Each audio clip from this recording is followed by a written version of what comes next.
दिव्या जी बहुत seasoned artist हैं, तो जब उनके साथ आपको काम करना होता है तो आप अपनी मेहनत डबल करते हो। मुझे था कि अब उनके साथ काम तो करना है, लेकिन ऐसा नहीं करना कि लोग सिर्फ दिव्या जी को देखते रहें। अब मैं एज एन एक्टर जीना चाहता हूँ, एक्टर का मज़ा लेना चाहता हूँ, क्योंकि मैंने थिएटर किया है तो बहुत साल वो एक्टर को दबा के रखा कि नहीं करेक्टर रोल्स नहीं करने, एज में ही रहना है।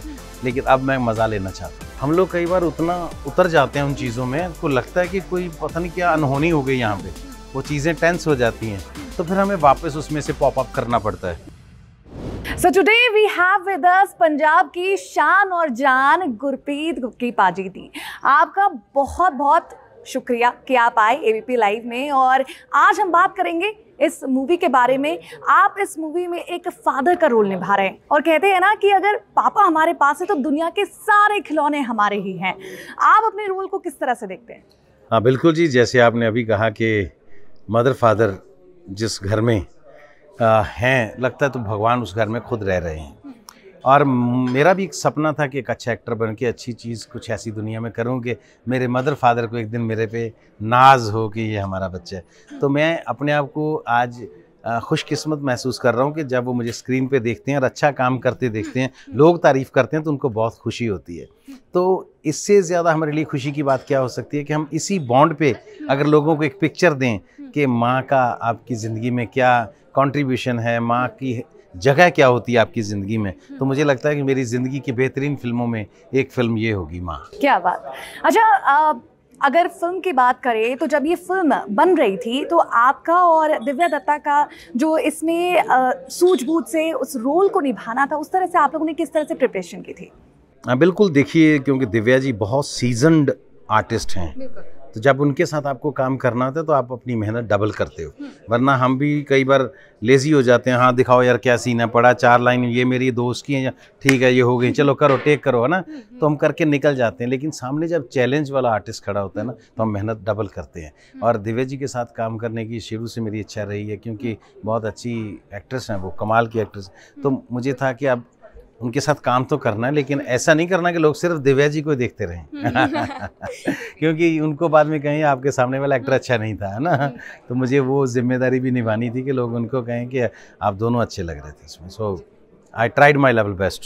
मैक्सिमम अगर पंजाबी मूवीज अगर आपकी देखी जाए तो उसमें आपने एक कॉमेडियन का रोल किया है, फिर आपने उसके बाद इमोशनल चैलेंजेस भी लिए हैं, एक इमोशनल फिल्म भी की है जैसे ये माँ है।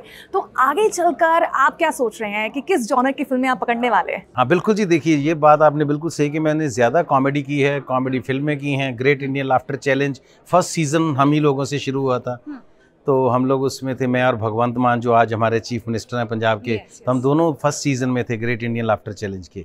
तो कॉमेडी तो मेरे ब्लड में है, मुझे मज़ा आता है कॉमेडी करके। लेकिन जब आपका एक टारगेट पूरा हो जाता है, बच्चे बड़े हो रहे हैं, जिम्मेदारियां ख़त्म हो गई और ब्रेड एंड बटर की समस्या नहीं रही, तो कॉमेडी हमारा ब्रेड एंड बटर, हमारा जो आप प्रॉस्पेरिटी की तरफ लेके जाने वाला एक साधन होता है कि चलो पैसे अच्छे आ रहे हैं, काम वाम चल रहा है, रोटी पानी अच्छा चल रहा है। लेकिन वो जब कर लिया, ज़िंदगी का जो हासिल था वो हो गया, तो अब मैं एज एन एक्टर अपने आप को इस्तेमाल करना चाहता हूँ। मेरे पास कोई अच्छा करैक्टर लेके आता है तो मैं ये नहीं सोचता हूँ कि अब ये कॉमेडी है या नहीं है, इसमें एज ग्रुप क्या है।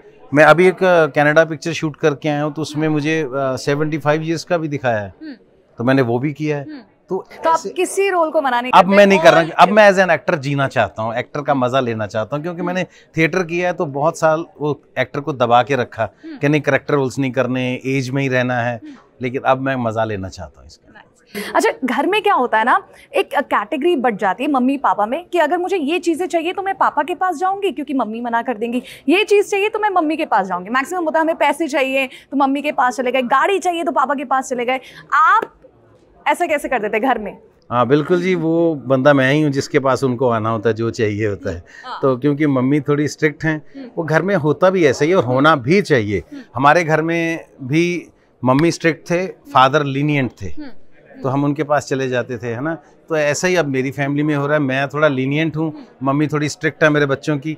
लेकिन फिर भी मैं यही कहूँगा कि अगर माँ पिक्चर बना रहे हैं ना, तो जहाँ मैं अपनी माँ को याद कर रहा हूँ, वहाँ मैं अपने बच्चों की माँ को भी सलाम करता हूँ, क्योंकि हमारी गैर हाजिरी में हम लोग बाहर रहते हैं, शूटिंग पे रहते हैं, शोज़ पे चले जाते हैं, तो बच्चों को संभालना, उनकी परवरिश करनी, उनके मुस्तकबिल का सारा फ़र्ज़ अदा करना, तो ये चाहे वो मेरी माँ है चाहे मेरे बच्चों की माँ है, माँ ही होती है, तो वो हमेशा सही होती है। हम लोग कई बार बच्चों के साथ मिलके कोई गलत डिसीजन भी ले जाते हैं, लेकिन माँ ही होती है। गुरप्रीत जी, ये भी जानना चाहेंगे ओवरऑल अभी तक आपकी जो जर्नी है फिल्म को लेकर, किस तरह की वो रही है?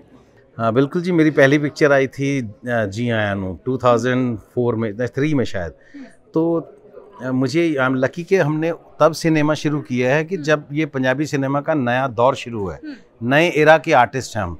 और मुझे खुशी है कि जब पहली पिक्चर हमारी आई थी, मुझे याद है 12 या 14 थिएटर्स में लगी थी, वो टोटल 12 या 14 थिएटर्स में लगी थी। और हमें बहुत बड़ी अचीवमेंट लग रही थी कि हमारे 14 सिनेमा घरों में पंजाबी पिक्चर हमारी लगी है। और आज मुझे लगता है कि हमारे 1400 शोज़ जो हैं वो एक दिन में चलते हैं, है ना। वर्ल्ड वाइड हमारे मुझे लगता है कि 100 से ज़्यादा कंट्रीज़ में हम लोग रिलीज़ करते हैं अपनी फिल्मों को। तो मुझे लगता है ये जो दौर, ये जो ट्रांजिशन हमने देखी है, ये अपने आप में बहुत बड़ी है, क्योंकि इसके आगे और भी अच्छे दौर आएंगे, लेकिन हमने विटनेस किया है स्टार्ट टू एंड तो नहीं बोल सकते, लेकिन जहां आज हम खड़े हैं तो उसको मैं बहुत एंजॉय कर रहा हूँ।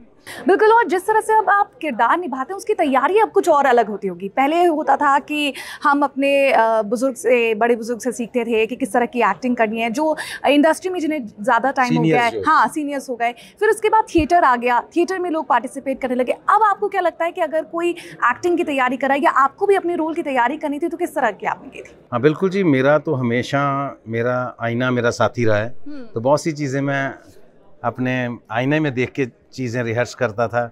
और फिर मैं कुछ, मेरी सीक्रेट और भी है, अपने कुछ कैरेक्टर्स को मैं फिर थोड़ी देर के लिए किसी को दे देता हूँ। मसलन मुझे लगता है यार ये कैरेक्टर मैं नहीं करूँ, अगर रघुवीर यादव कर रहे हों तो वो कैसे करेंगे, है ना। तो ऐसे इसको अगर फलां एक्टर कर रहा हो, ओमपुरी साहब करते तो कैसे करते, मैं उस एक्टर को इमेजिन करने लगता हूँ अपने जहन में। तो बहुत सी चीज़ें वहीं से पकड़ में आ जाती हैं। तो सीखना तो आज भी आपको अपने सीनियर से ही पड़ता है, लेकिन ज़रूरी नहीं कि वो आपके सामने हैं। अब इतना दिमाग चलने लगा कि आप उनको इमेजिन करके भी सीख सकते हो। इस फिल्म में आपने फादर का रोल निभाया है, और टीजर देखकर हमें लगा है कि आप फर्स्ट हाफ में हैं लेकिन सेकेंड हाफ में हमारे साथ नहीं है। तो इस रोल को निभाते हुए क्या आपके फादर भी आपका इंस्पिरेशन रहे? जी, मेरे फादर हमेशा मेरी ज़िंदगी के हर मरहले पे, हर मोड़ पे मेरे वो इंस्पिरेशन रहे हैं, रहेंगे। क्योंकि जो आज मैं इतनी मेहनत करता हूँ, मैं बहुत मेहनत करता हूँ, सिर्फ अपने रोल पे नहीं, ज़िंदगी में और बड़े कामों में। तो बहुत से काम ऐसे हैं जो मैं वैसे भी वॉलंटियर भी करता हूँ, कई चीज़ें। वो जो मेहनत का जज्बा है ना, ये मेरे फादर से ही मेरे अंदर आया। तो I will be thankful to my dad always कि उन्होंने मुझे मेहनत करनी सिखा दी। और विरासत में वो ज़मीन जायदाद, प्रॉपर्टी, फैक्ट्रियाँ, पैसा दे के जाए लोग, तो वो कोई मज़ेदार बात नहीं। वो जो मेरे फादर ने मुझे मेहनत दी है ना, तो मुझे उसका बहुत उनका शुक्रिया करता हूँ जी। जिस तरह से ये सीरियस मूवी है, और कई ऐसे सीन्स भी आए होंगे, कई ऐसे शॉट्स आए होंगे जब जहाँ पे सारी स्टार कास्ट इमोशनल हो गई होगी, तो वहाँ पे आपके चुटकुले क्या थोड़ा माहौल बदलते थे? ऑब्वियसली ये बात सही है आपकी, क्योंकि हम लोग कई बार उतना उतर जाते हैं उन चीज़ों में, को लगता है कि कोई पता नहीं क्या अनहोनी हो गई यहाँ पे, वो चीज़ें टेंस हो जाती हैं, तो फिर हमें वापस उसमें से पॉप अप करना पड़ता है। तो हम ये जो जोक्स क्रैक करते हैं, या एक दूसरे के साथ जो नोक झोंक, जो शरारतें होती हैं, वो माहौल को एक बार फिर से ठीक करती हैं। तो मुझे लगता है ये ज़रूरी भी है ना, तो होना भी चाहिए, माहौल तो अच्छा होना चाहिए सेट पे। गुरप्रीत जी, एक और एक रिक्वेस्ट होगी आपसे, माँ के लिए कुछ कह दीजिए। माँ के लिए तो मैं एक पंजाबी में शेर है वो ही सुनाता हूँ आपको, कि माँ वर्गा कण छावा बूटा मैनू किधरे नज़र ना आए। कि माँ के जैसा ये घना छाँव वाला जो पौधा पेड़ है, मुझे कहीं नज़र नहीं आ सकता दुनिया में। क्यों? जिस तो लैके छाँव उधारी रब ने स्वर्ग बनाए, जिससे छाँव उधारी लेके भगवान ने ये स्वर्ग बनाए हैं। कहना कुल दुनिया के जिन्ने बूटे जड़ सुक्कियां सुक जाते, कोई पौधा उसकी जड़ सुक जाए तो वो सूख जाता है।